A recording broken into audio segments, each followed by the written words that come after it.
दोस्तों, आपका स्वागत है हमारे चैनल पर। आज हम बात करेंगे इस्लामी कैलेंडर के पहले और महत्वपूर्ण महीने मुहर्रम के बारे में। हम जानेंगे मुहर्रम का इतिहास, इसका धार्मिक और सामाजिक महत्व और इमाम हुसैन की शहादत की कहानी। मुहर्रम के बारे में जानें।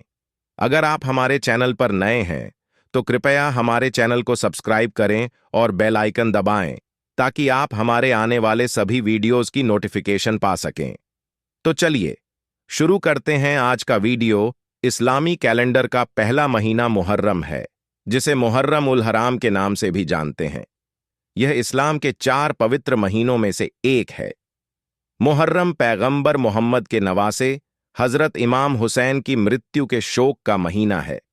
इस दिन शिया समुदाय के लोग मातम मनाते हैं, जबकि सुन्नी ताजिया पुरसी करते हैं। इस्लामिक विषयों के जानकार रामेश सिद्दीकी से जानते हैं कि मुहर्रम का इतिहास और महत्व क्या है। मुहर्रम क्या है? इस्लामिक कैलेंडर में मुहर्रम साल का पहला महीना होता है। इस्लाम में साल के 4 महीने मुहर्रम, रजब, जुल्हिज्जा, जुल्कादाह माह को बाकी महीनों पर श्रेष्ठता दी गई है। मुहर्रम का शाब्दिक अर्थ है मनाही। कुरान और हदीस के अनुसार मुहर्रम के महीने में युद्ध या लड़ाई झगड़ा करना निषिद्ध है।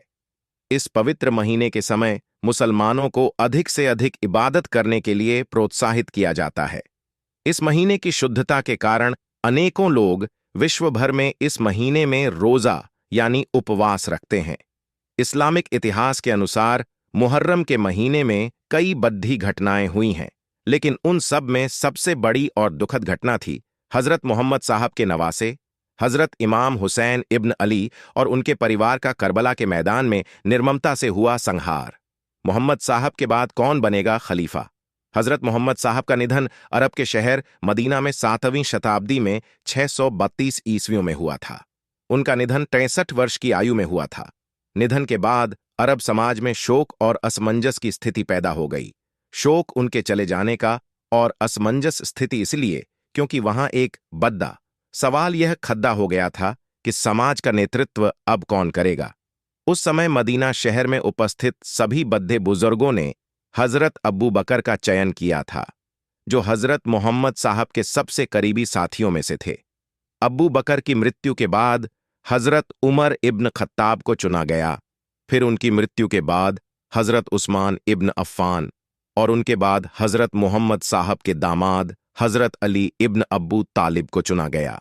इन पहले 4 चुने हुए लोगों के कार्यकाल को राशिदून खिलाफत कहा जाता है। मुआविया के फैसले का लोगों ने किया विरोध। हजरत अली के निधन के बाद दोबारा यह प्रश्न खद्दिहा हुआ कि अगला खलीफा किसे चुना जाए। जहां कुछ लोग उनके बद्दे बेटे हजरत इमाम हसन के समर्थन में आगे आए, तो कुछ लोगों ने मुआविया का समर्थन किया। मुआविया मक्का के एक बड्ढे परिवार से थे और उस समय सीरिया के गवर्नर भी थे। इमाम हसन ने जब देखा कि उनके दावेदारी से विवाद बढ़ सकता है, तो उन्होंने मुआविया के साथ एक लिखित समझौता किया, जिसमें यह तय हुआ कि मुआविया के बाद खिलाफत हजरत हसन की तरफ लौट जाएगी और अगर इस बीच उन्हें कुछ हुआ तो उनके छोटे भाई हजरत इमाम हुसैन चुने जाएंगे। लेकिन मुआविया ने परंपरा और समझौते दोनों को तोड़ते हुए अपने अपने बेटे यजीद को अपनी जगह चुनने का फैसला किया। मुआविया के इस फैसले का वहां के कई वरिष्ठ लोगों ने विरोध किया, जिनमें हजरत उमर के बेटे अब्दुल्ला भी शामिल थे। यजीद के सामने थी बड़ी चुनौती। यजीद के खलीफा बनते ही अरब की स्थिति बदल गई। यजीद के बारे में इतिहास में आता है कि वे एक जालिम शासक थे, जिनका झुकाव सिर्फ अपने हितों की तरफ था। यही कारण था कि लोग यजीद के खलीफा बनने के विरोध में थे। लेकिन यजीद के सामने बड़ी चुनौती हजरत मोहम्मद साहब के नवासे इमाम हुसैन को अपनी तरफ मिलाने की थी, क्योंकि वे हजरत मोहम्मद साहब के नवासे थे और समस्त अरब समाज पर उनका काफी प्रभाव था।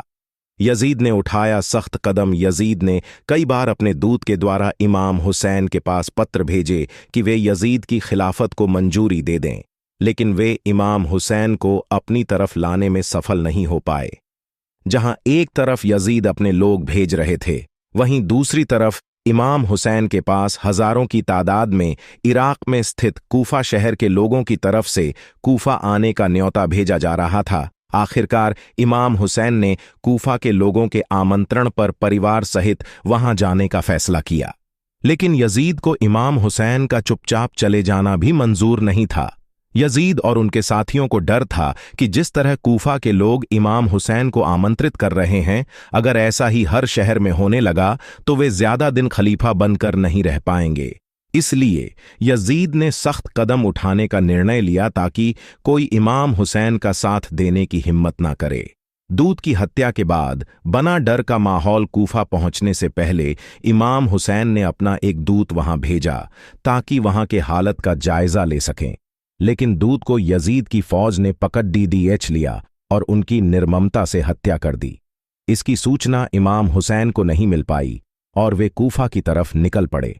दूत की हत्या के बाद कूफा के लोग इतना डर गए कि जब इमाम हुसैन अपने परिवार के साथ वहां पहुंचे तो कूफा का कोई व्यक्ति उनका साथ देने आगे नहीं बढ़ा। यहां तक कि कोई उनसे मिलने तक नहीं आया, जबकि उन्होंने खुद हजारों की संख्या में पत्र भेजकर इमाम हुसैन को कूफा आने का आग्रह किया था। इस वजह से मुहर्रम में लगाते हैं पानी की सबील इमाम हुसैन और उनके परिवार को कूफा शहर के बाहर करबला के मैदान में यजीद की फौज ने घेर लिया और उनका कहीं भी आने जाने का रास्ता बंद कर दिया। इमाम हुसैन वहां किसी युद्ध के इरादे से नहीं आए थे, जिसमें औरतें, बच्चे, भाई और बुजुर्ग थे। ये जानते हुए भी सत्ता में चूर यजीद के नुमाइंदों ने ऐसी बर्बरता दिखाई कि नरसंहार से पहले उन्होंने इमाम हुसैन और उनके परिवार के लोगों का पानी तक बंद कर दिया। यही कारण है कि 10 मुहर्रम की तारीख के दिन अनेकों लोग जगह जगह गरीबों के लिए पानी की सबील लगाते हैं और खाने का इंतजाम करते हैं। मुहर्रम की इस 10वीं तारीख को आशूरा भी कहा जाता है। इमाम हुसैन ने दिया सबसे बड़ा संदेश, इमाम हुसैन अगर चाहते तो यजीद की सत्ता से समझौता कर सकते थे। उन्हें केवल यजीद की खिलाफत को मंजूरी देनी थी, लेकिन ऐसा करने का मतलब होता कि वे एक ऐसे व्यक्ति को स्वीकार कर लेते जो हजरत मोहम्मद साहब के बताए सच्चाई और इंसानियत के सिद्धांतों से बहुत दूर था। अगर इमाम हुसैन का उद्देश्य टकराव होता तो वे अपने परिवार के साथ कई 100 किलोमीटर का सफर तय करके कूफा नहीं जाते, बल्कि मक्का में ही रहकर यजीद की सत्ता के विरोध में आवाज उठाते। स्वयं को टकराव और नकारात्मकता के केंद्र से हटा लेना ही हजरत इमाम हुसैन के जीवन का सबसे बड़ा संदेश है। आज आशूरा के दिन को याद करते हुए हमें इमाम हुसैन के दिखाए इसी मार्ग पर चलने का संकल्प लेना चाहिए, जिसमें उन्होंने टकराव के बजाय शांति के रास्ते को चुना। दरअसल यही मुहर्रम का संदेश है कि हम शांति और अमन की राह पर चलें। अगर आप हमारे चैनल पर नए हैं तो कृपया हमारे चैनल को सब्सक्राइब करें और बेल आइकन दबाएं ताकि आप हमारे आने वाले सभी वीडियोस की नोटिफिकेशन पा सकें। तो चलिए शुरू करते हैं आज का वीडियो।